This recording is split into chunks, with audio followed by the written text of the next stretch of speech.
Right. Hello, my name is Alex Doherty, and today I will be presenting on dealing with a difficult tax client, what that looks like, the different parameters surrounding that, and then how to manage or mitigate any issues that might come up with it. So we can just get right into it.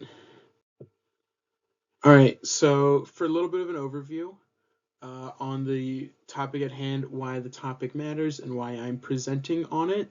So, why does this topic matter in general? Well, within tax law, within tax working with clients, being a tax practitioner, one of the most valuable skills you can have is poise, and then within that, composure.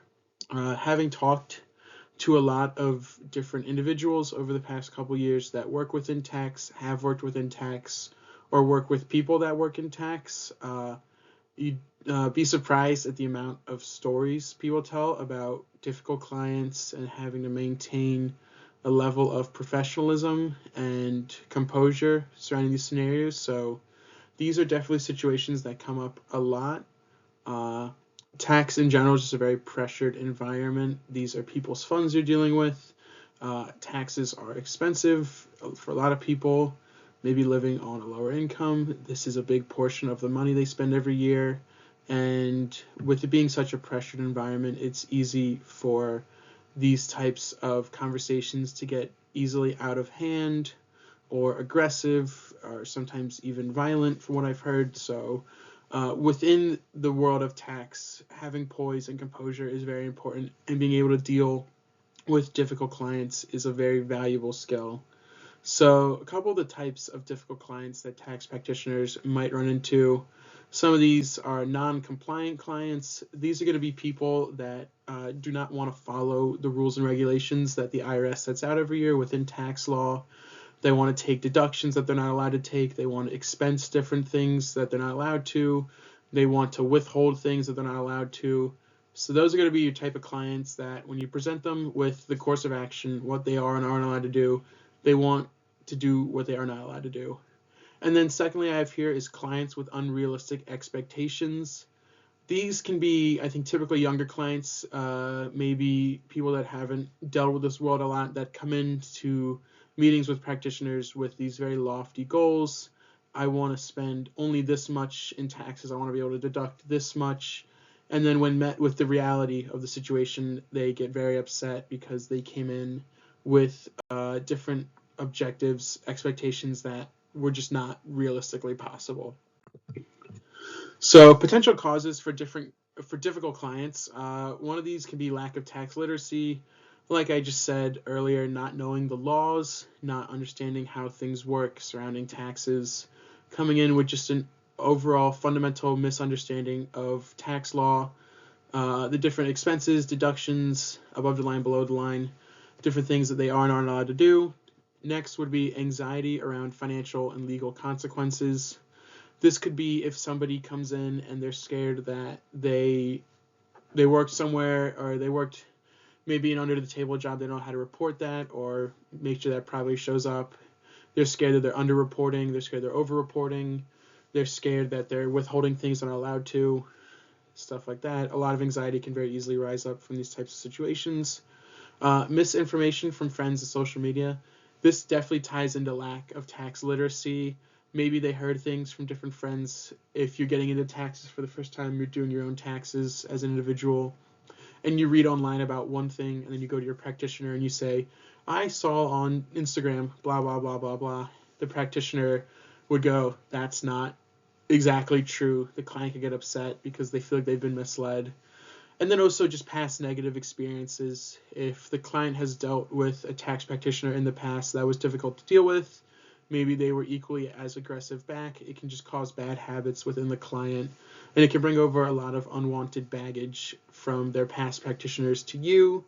Uh, these are all things that are out of the control of the tax practitioner.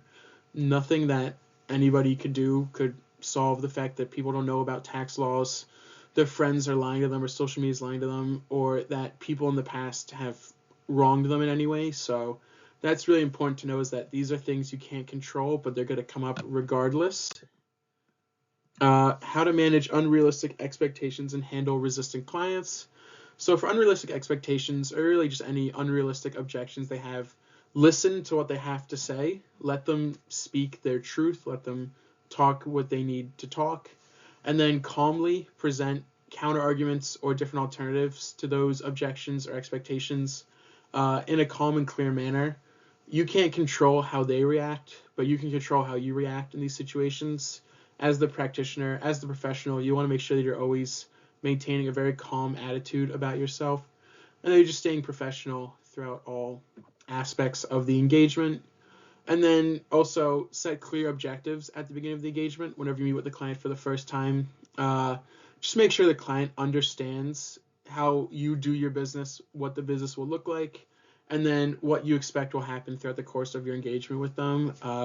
This will be big for like managing those unrealistic expectations. If you're able to set clear goals at the very beginning of your engagement with them, it will do a great work to make sure that the client at least has an understanding of what to expect, and that they won't feel maybe as blindsided, or hopefully they won't feel blindsided at all come 3-4 months down the road when you're actually filing their returns and certain things come up. If you're able to set those clear objectives at the beginning, the client should feel more in the loop. Okay, this is the big one, how to maintain professionalism. So like I said earlier, the big thing is just to try and keep a calm tone, and then also avoid escalation.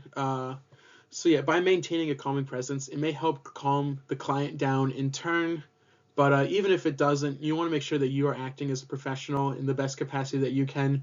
The last thing you want to do if a client starts shouting at you is to shout back or get equally as aggressive as they do, because that will lead to not only maybe potential altercations between you and the client, but that'll lead to a lot of professional repercussions within your firm, within your job. So you want to make sure that you are doing all you can to control how you act, and that you are setting the correct example as a professionalism. And then also just set clear boundaries, set deadlines for various forms that need to be set in, and then use firm language if needed. Obviously, within a client practitioner relationship, you want to try and be there for them, be as friendly as you can. But this is business, this is real world things, so professionalism is paramount within this. If you need to be stricter or firmer with a client, you lay down the law a little bit. Don't feel afraid to use firm language if needed, if a client is being unruly or if they're getting a little aggressive. But within that, make sure that you are still acting within a professional manner towards the client at all times. All right, and then this is the last thing, when to disengage with a client. So obviously within any type of business, you want to try and retain clients as long as possible. But if a client is, making your life so difficult that you can no longer work with them, it is time to disengage. So a couple of examples here would be if they continually refuse to follow tax law, if they present you something that's illegal and you try to provide them counter arguments and they continually try to fight you on that, and they try to go back to the thing that you've already told them time and time again is not allowed, that would be a good reason to disengage. If they use abusive language, if they start threatening you in any physical way, threatening to attack you, send things, that is a reason to disengage. And then lastly, if they request you to do any fraudulent actions. So it's one thing if they're maybe misunderstood about a tax law and they want to deduct something that they can't. It's all in your power to try and sway them from that. If they explicitly request you to do fraudulent actions, like deducting expenses that they know they do not qualify for, or withholding certain income from their taxable liability, that is a valid reason to disengage. And then just as a quick example, if a client wants to deduct a personal vacation expense as a business expense, what you as the practitioner can do, you can explain the IRS rules to the client, explain that this is not allowed under IRS tax law. You can offer certain alternatives to help them out in any way that you can. You should document how the client responds to these.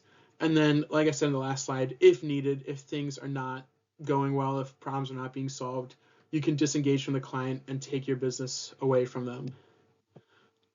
So just as a summary, dealing with a difficult client is something that every tax practitioner will have to go through at some point in their life. But just remember to maintain a calm but professional attitude and offer help where applicable.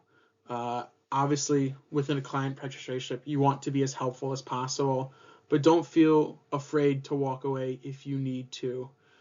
Your professionalism is incredibly important, and you need to act within your own best interests as a professional and as a tax practitioner, because not only do you represent yourself, you represent your firm, your business. So it's better for you to walk away and maybe lose one client than to get into a situation where you can damage your professional reputation and your firm's professional reputation for a long time. So that's my slide on dealing with a difficult client, and thank you. I hope this was helpful.